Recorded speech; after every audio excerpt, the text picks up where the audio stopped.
Recently, we ran a time-lapse test to see how well the AI was doing in the 1.2 patch, and to our surprise, it was much better than previous time-lapses. However, Battania was still struggling to survive and Vlandia flourished. In this video, we'll be running several tests to see if we can help Battania survive and keep Vlandia in check, fixing the campaign map AI once and for all. In the previous time-lapse, land was passed back and forth for a few decades between 3 major kingdoms while the rest died off. Battania in particular would be gone shortly after 25 years, mostly being gobbled up by Vlandia. In order to fix this issue, we have a few options at our disposal, such as giving Battania another clan and 2 starting fiefs, Caelius Castle to the north, and Ormondfard at the choke point between Vlandia and Battania. Let's see if this is enough to help Battania survive.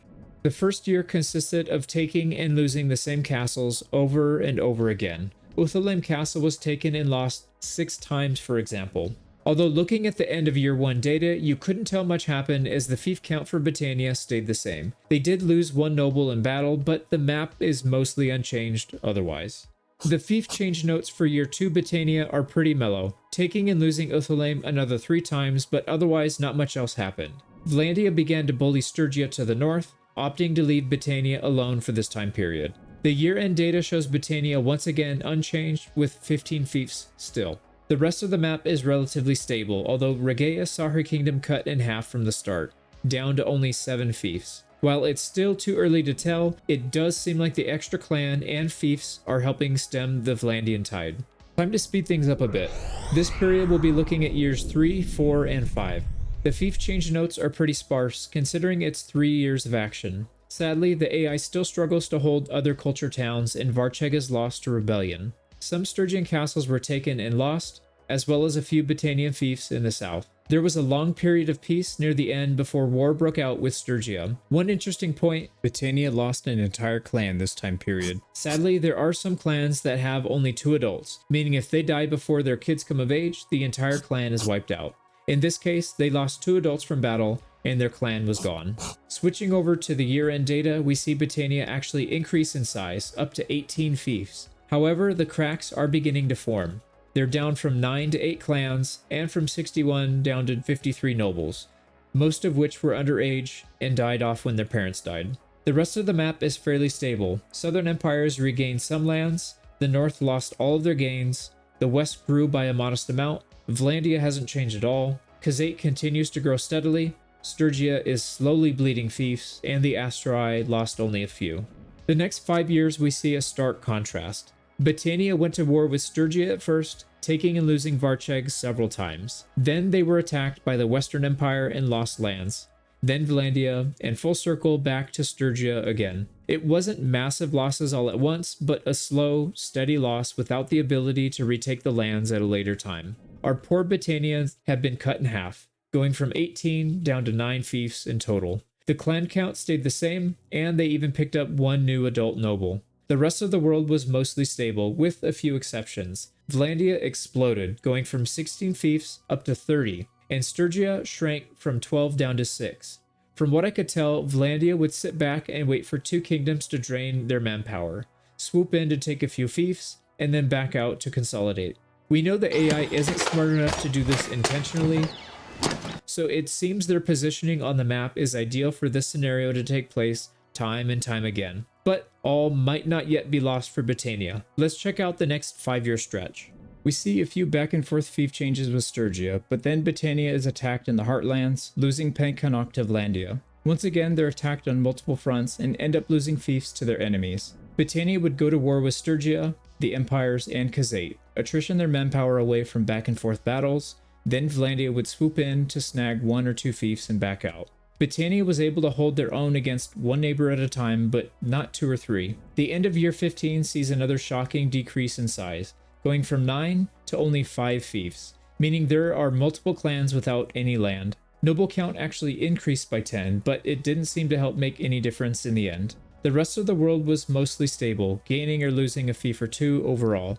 Sturgia has mostly stabilized though, going from 6 to 8 fiefs now and 80 nobles. I know the video's focusing on Battania, but Sturgia also suffers the same issues, so it's good to see them hanging in there. Now we'll look at the next 5 years, going from year 16 up to 20. There was a long peace at the start of this period with nothing happening. Then war broke out with Vlandia. Lanaken Castle was passed back and forth a few times, then Astor Castle, and finally Pendrake Castle. Aside from that, not much else changed. Looking at the rest of the world, it's clear why. The Western Empire was too busy gobbling up the other empire lands, taking the south from 10 down to 4, and the north from 8 down to 4. Vlandia, Sturgia, and Khazate lost a couple of fiefs each, and Aserai was cut in half. When Battania's neighbors are busy, they actually stand a chance of survival.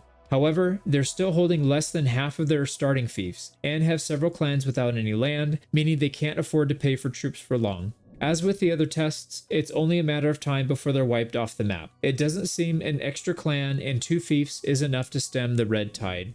And to add some statistical weight to this video, we ran the test another 5 times to make sure this wasn't a fluke. Looking over the data, we can see a few patterns emerge. Each box represents a kingdom's total fiefs at the end of a 25-year test. Out of the 5 runs, Battania was eliminated entirely 3 times, and left with less than half for the other 2. It was interesting to see 2 out of the 3 kingdoms face the same fate as Battania, and always only one kingdom doing well. It also seems random which Empire kingdom will do well, with Western and Northern Empire doing well 2 times each, and the Southern Empire only once. Vlandia always performed well, with the lowest fief count being 28. Khazate was a mixed bag with some good runs, 1 bad run, and the rest ending near where they started. Aserai mostly did well, with 1 test ending up with only 8 fiefs. But not all is lost. We've got 1 more test to run. Battania will have the same starting clans and fiefs as usual, but will be boosting each noble up to 300 skill in all categories, and picking perks for them. Most of these skills are useless for the AI, but some are incredibly important like tactics, medicine, and steward. Let's see if this change will help. Taking a look at the notes, we see a massive list of fiefs changing hands, although there are a lot more taken than lost on the list. It's incredible to see Battania expanding into core Vlandian towns within the first weeks of the run, taking Sargo, Jacalan, Oxhall, Provend, Revolt, and Chadas. Looking at the year-end stats, we see Battania healthier than ever before, with 22 fiefs and more than triple its kingdom strength. Part of this increase is from the new fiefs garrisons, but it's also coming from nobles with high steward and leadership filling out the rest of their party size. Most kingdoms are unchanged, but Vlandia took a massive hit going from 16 down to 6, and barely managing 1300 kingdom strength. It's great to see Vlandia struggling for once. At this point, Battania was taking land so quickly we had to zoom out for the time-lapse part and we could no longer see castles changing hands. However, the notes are still plentiful with over a dozen towns changing hands in favor of Battania. Not only did they continue to take land from Vlandia, but they also went to war with the Western Empire and Sturgia. Some rebellions were popping up at this point, but they were quickly retaken after a week or 2. The year-end stats tell a tale of perfection. Not only is Battania surviving, but they are much smarter with their conquest. They conquered more lands from an already weakened Vlandia, then shifted their focus to the Western Empire, taking them from 11 down to 5 fiefs. They didn't get bogged down in multiple front wars, or if they did, they had the ability to fight them off without losing much land. My biggest fear was the AI taking only a couple fiefs, then suing for a quick peace, instead of going on a rampage, but that's clearly not the case here. You might be wondering if anything could stop Battania at this point. In looking at the notes, it doesn't seem so, although there was a large uptick in towns rebelling, nearly 10 rebellions for this 3-year period. They increased their holdings from 35 up to 69, yet still have only 8 clans to hold them all. That's 8.5 fiefs per clan, more than enough to pay for a massive army. It's important to note, everyone except the Khazate and the Aserai have been dismantled by Battania at this point. The Southern Empire still has a respectable 9 fiefs, but that's 7 less than they started with at the end of year 2. The other 2 empires have only a handful left. Vlandia has kicked the bucket for once. In Sturgia, it was mostly stripped, only 3 fiefs remaining. Khazate and the Aserai were left alone for this part, but I suspect that won't last for long. It should be no surprise now. The next 5 years were wholesale slaughter. While most kingdoms fought back against Battania, temporarily recovering some of their land, it was only a matter of time before they were wiped out too. Rebellions were more of an issue than every kingdom at this point, but again, they had no problem taking the land back quickly. Looking at the year-end data, we see a Calradia that is more similar to a speedrun world conquest than a typical campaign. All 3 empires have been destroyed.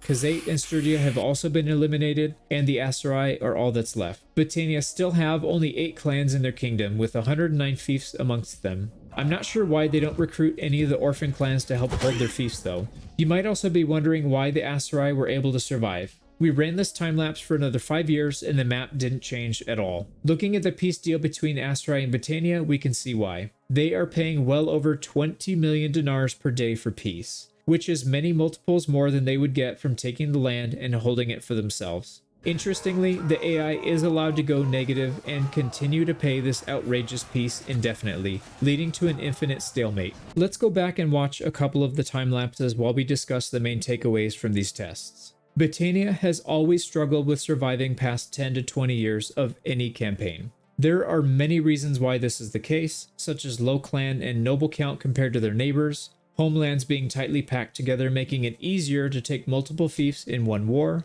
and worst of all, their map positioning. They're surrounded by several kingdoms, all of which will slowly attrition their army down and eventually strip their lands. More often than not, Battania will hold their ground against 1 or even 2 opponents, only to be stabbed in the back by Vlandia with a fresh army. It's no surprise that Vlandia always does well. It comes at the expense of Battania. One solution that could level the playing field is to increase the relevant stats. In this test, 300 skill was not a good solution because having Battania own the entire world in 10 years is silly. But backing that number off to somewhere between 100 and 300 could be a viable option. Another solution could be to reduce the starting stats of Vlandia. They already have a numbers advantage from the start, so reducing their effectiveness could be a counterbalance. Perhaps Battania just needs less neighbors from the start, so a map redesign or fief redistribution could help. Or maybe Battania is meant to fail by design, adding some drama to Calradia and preventing a stagnant map. I'm curious what your experiences and thoughts are on the matter. Why does Battania always fail? And what would you change to make it better? Thank you so much for watching, and we'll see you on the next one.